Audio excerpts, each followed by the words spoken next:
Alors, aujourd'hui, on va revoir comment est-ce que l'on doit utiliser un tableau de conversion.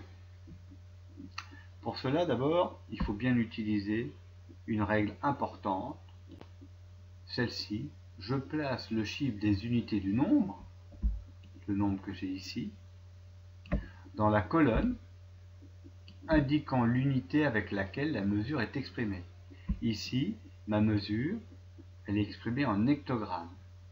Donc, le chiffre des unités du nombre, qui est 5, je dois le mettre dans la colonne des hectogrammes.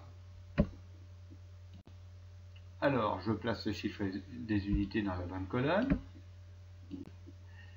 Et ensuite, je complète mon tableau avec le nombre 25, en mettant un chiffre par colonne ici. Et puis maintenant, on me demande de le convertir en grammes. Donc cette fois-ci, je dois retrouver un nombre pour lequel le chiffre des unités se trouvera dans la colonne des grammes. Pour ça, je complète mon nombre avec des zéros, un zéro dans chaque colonne, jusqu'à la colonne des grammes. Et je me retrouve avec 2500 grammes, un nombre pour lequel le 0 est bien le chiffre des unités, il est bien placé dans la colonne des grammes. Donc 25 hectogrammes égale 2500 grammes. Regardons maintenant 3500 milligrammes. Le chiffre des unités, c'est ce 0. Je dois donc le placer dans la colonne des milligrammes. Le voici. Maintenant, je vais compléter mon nombre de manière à obtenir 3500. Je place un chiffre par colonne en remontant. J'ai 3500 mg. Je veux le convertir en centigrammes. Les centigrammes, ils sont ici. Et si je veux convertir ce nombre-là, cette quantité, en centigrammes, je dois me retrouver cette fois-ci avec un nombre dont le chiffre des unités sera dans la colonne des centigrammes. Et bien là, il faut que ce chiffre-là devienne le chiffre des unités. Pour cela, je n'ai qu'un moyen, c'est placer une virgule.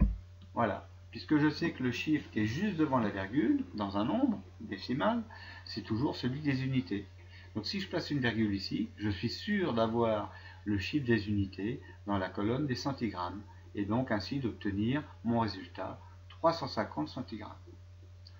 On peut dire aussi qu'on a enlevé 0, puisque je ne le note pas, le 0 inutile dans le résultat, et donc comme je ne note pas ce 0 inutile, je ne fais pas non plus apparaître ma virgule.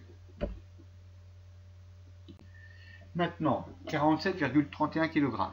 Je place donc le chiffre des unités qui est ici le 7, le premier juste avant la virgule, dans la colonne de kilogrammes. Ensuite, je complète mon nombre avec la virgule.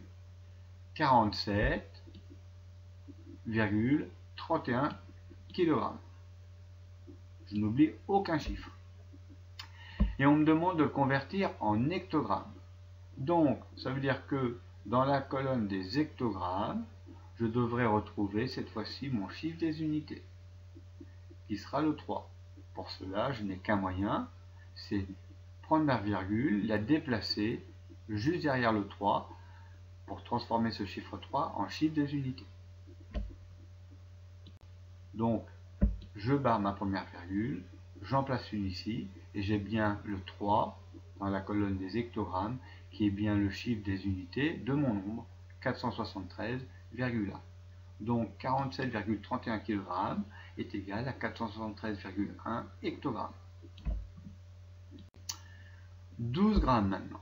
J'ai fait attention de placer le chiffre des unités dans la colonne des grammes. On les veut en décagrammes.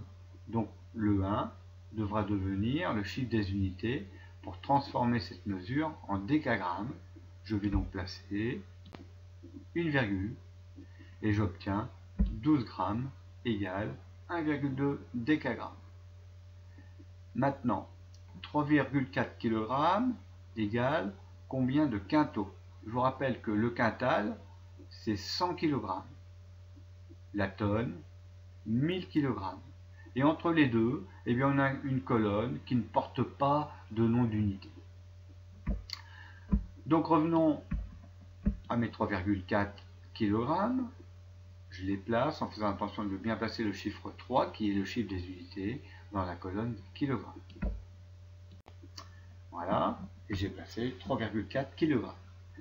Je veux transformer cette quantité en quintaux. Donc je vais remonter et je devrais retrouver mon chiffre des unités dans la colonne des quintaux. Pour cela, eh bien, j'ai complété avec des zéros jusqu'à la colonne des quintaux et j'ai bien sûr placé ma virgule devant les chiffres des unités qui est dans la colonne des quintaux. J'ai barré l'autre et je me retrouve avec 0,034. Donc 3,4 kg égale 0,034 quintaux.